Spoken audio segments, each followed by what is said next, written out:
માસના કોઈ પણ રવિવારથી આ વ્રત કરી શકાય અને બીજા રવિવારે તેની પૂર્ણાહુતિ થાય. ભાઈના કલ્યાણ માટે, તેના દીર્ઘાયુ માટે બહેનો આ વ્રત કરે છે. ભાઈ તેને યથાશક્તિ ભેટ આપે છે અને તેના આશીર્વાદ મેળવે છે. જો કોઈ બહેનને સગો ભાઈ ન હોય તો જેને પોતાનો ધર્મભાઈ માન્યો હોય તેના માટે પણ આ વ્રત કરી શકાય છે. વ્રત કેવી રીતે કરવાનું? આ વ્રતમાં દોરાની 8 શેરો, 8 વડો દોરો હોય તેમાં 8 શેરો છે તેમ કહેવાય. લઈ તેની 8 ગાંઠ વાળવાની અને 8 દિવસ રોજ સવાર સાંજ ધૂપ દેવાનો. ધૂપ દીધા પછી જ જમી શકાય. ભાઈ ખોબો ભરીને જે અનાજ આપે તે રાંધીને ખાવાનું. 8 દિવસ થાય એટલે દોરો પીપળે બાંધી દેવાનો.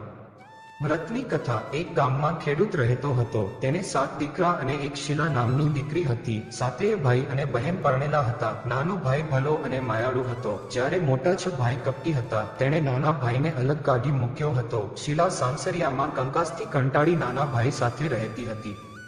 મોટા ભાઈઓ છળકપટ કરી પૈસા બનાવી બેસી ગયા હતા, જ્યારે નાનો ભાઈ ખેતરમાં મજૂરી કરી માંડ ગુજરાન ચલાવતો હતો. આથી નાના ભાઈને મદદ કરવા શીલા મોટા ભાઈઓ પાસે કામ માંગવા ગઈ. ત્યારે અભિમાનથી તેની ભાભીઓએ કહ્યું કે નણંદબા, તમારાથી થાય તો ઢોર ચરાવવાનું કામ કરો. બહેનને તો કામ જોઈતું હતું, આથી તેણે હા પાડી. સાંજે ભાભીઓ જે કંઈ વધેલું ઘટેલું આપે તે ઘરે લઈ જઈને વહેંચીને ખાઈ લેતી હતી.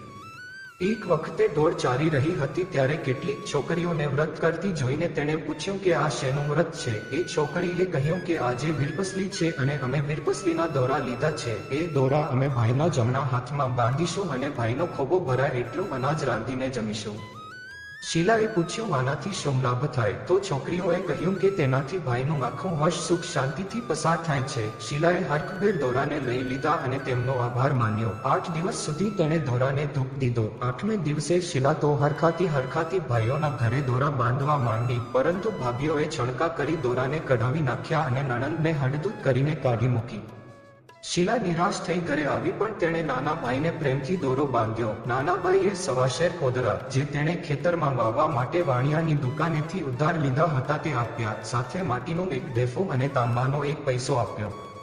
શીલાએ ભાઈના ઓવારણા લેતા કહ્યું કે કોદરાએ મારે મન કમોદ છે, માટીનું ઢેફું નિગોળ છે અને તાંબાનો પૈસો એ રૂપિયા છે. શીલા ઘરની બહાર આવી ત્યારે ત્યાં એક ચમત્કાર જોયો. આંગણામાં રહેલા ખાટલા પર તેનો પતિ આવીને બેઠો હતો. ઘણા વર્ષો પછી આજે તેને તેડવા આવ્યો હતો. મા પાસે સાસરે જતી દીકરે આપવા માટે કંઈ ન હતું, માંથી તે તેની 6 બહુ પાસે ગઈ. બહુએ પોતાની ઉતરેલી સાડીઓનું પોટલું નણંદબાને આપવા આપ્યું. માએ આ પોટલું શીલાને આપી દીધું. જમાઈ દીકરી ચાલતા થયા. ચાલતા તળાવ પાસે આવ્યા. સવારે નાહ્યા ધોયા વગર નીકળ્યા હતા, એટલે શીલા નાહવા તળાવમાં ગઈ. નાહ્યા પછી તેણે પતિને સાડી આપવા કહ્યું. પતિએ પોટલું ખોલી કહ્યું કે કયા રંગીની આપું? આ સાંભળી શીલાને થયું કે પતિ મશ્કરી કરે છે, પણ તેણે આવીને જોયું ખરેખર જાતપાતની સાડીઓ હતી. તે સમજી ગઈ કે આ વ્રતનો પ્રતાપ હતો. તેણે પોટલામાં જોયું તો નાના ભાઈએ આપેલો તાંબાનો પૈસો સોનામહોર બની ગયો હતો. માટીનો ગોળ અને ગોદરાની કમોદ બની ગઈ હતી.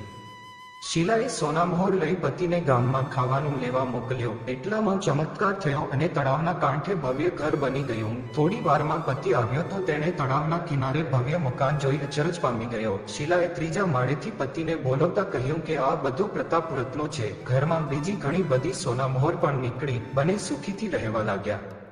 બીજી તરફ ભાઈના ગામમાં દુકાળ પડતા તેઓ કામની શોધમાં નીકળી પડ્યા. ચાલતા આ તળાવના કિનારે ભવ્ય મકાન પાસે આવ્યા. આથી તેઓને આશા બંધાણી કે અહીં જરૂર કંઈક કામ મળશે. બહેને 6 ભાઈ અને ભાભીને બગીચામાં કામે લગાડી દીધા, જ્યારે નાના ભાઈ ભાભી અને માતા પિતાને આરામથી ઘરમાં રાખ્યા. બધા ભાઈઓને શીલાએ એક દિવસ જમવા બોલાવ્યા. 6 ભાઈઓને સોનાના અને ભાભીઓને ચાંદીના લાડવા પીરસ્યા, જ્યારે નાના ભાઈ ભાભીને ચૂરમાના લાડવા પીરસ્યા. ભાઈઓ તેની બહેનને ઓળખી ગયા અને તેની ભૂલ સમજાઈ. તેણે બહેનની માફી માંગી અને સંપીને રહેવા લાગ્યા.